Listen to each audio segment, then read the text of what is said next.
Karen accuses neighbor of stealing her paper. Police find stack hidden in her garage. The quiet suburban street of Maple Grove had always been a haven of manicured lawns and polite nods. But that morning, a storm was brewing.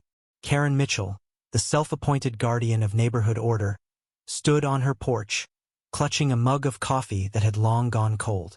Her eyes narrowed as she scanned the street, her lips pursed in righteous fury. For the third time that week, her morning newspaper was missing. To Karen, this wasn't just a minor inconvenience, it was a personal attack, a violation of her meticulously curated life. And she knew exactly who to blame. Tom Gwynn, the new neighbor across the street, had been on Karen's radar since he moved in 6 months ago. His late-night music, his unkempt garden, and his casual disregard for her friendly suggestions about curb appeal had marked him as trouble.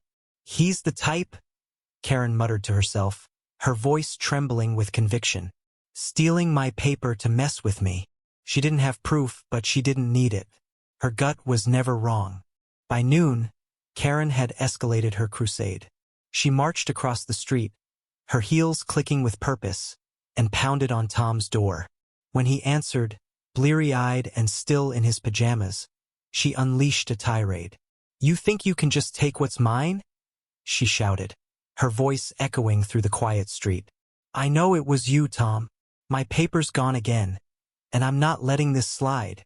Tom, stunned, stammered a denial, but Karen wasn't listening. Neighbors began to gather, drawn by the commotion, their whispers forming a chorus of unease.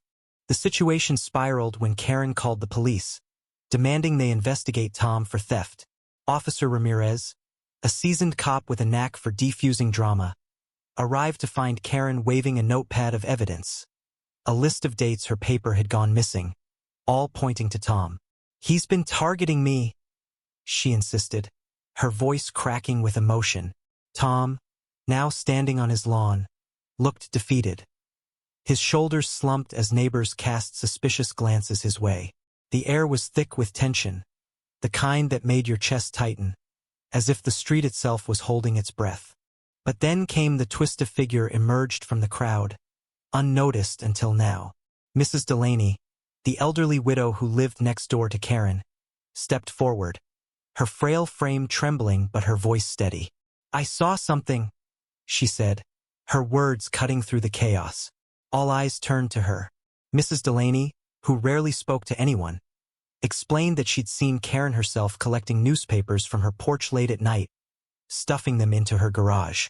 "I thought it was odd," she said softly, "but I didn't want to assume."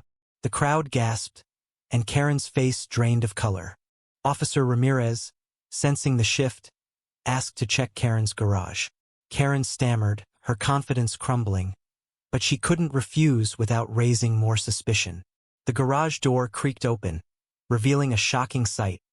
Stacks of newspapers, dozens of them, neatly bundled and hidden behind a tarp. The crowd erupted in murmurs, and Tom's expression shifted from confusion to disbelief. Karen's accusations, her righteous fury, had been a Leah projection of her own guilt. As the truth sank in, Karen's bravado collapsed. She sank to her knees, tears streaming down her face, her voice barely a whisper.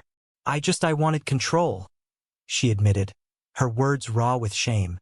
"Everything's been falling apart, my job, my marriage. I thought if I could prove someone else was wrong, I'd feel right." The neighbors, once eager for gossip, now stood in uncomfortable silence, their judgment softened by her vulnerability. Tom, instead of anger, looked at her with something like pity. Officer Ramirez didn't press charges. There was no real harm done, just a neighborhood rattled by one woman's unraveling. But the damage was deeper than legal consequences.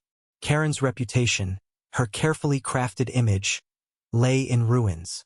As the crowd dispersed, Mrs. Delaney stayed behind, placing a gentle hand on Karen's shoulder. "We all lose our way sometimes," she said quietly, "but you can't find yourself by breaking others." That evening, Maple Grove returned to its quiet rhythm, but the air felt different, heavier, yet somehow clearer. Karen sat alone in her garage, surrounded by the newspapers she'd hoarded, each one a reminder of her misguided crusade. Tom, meanwhile, stood on his porch, watching the sunset, his heart heavy but relieved. The street would heal, but it would never forget. What do you think? Where does the line between justice and obsession lie? And how should a community handle conflicts like these?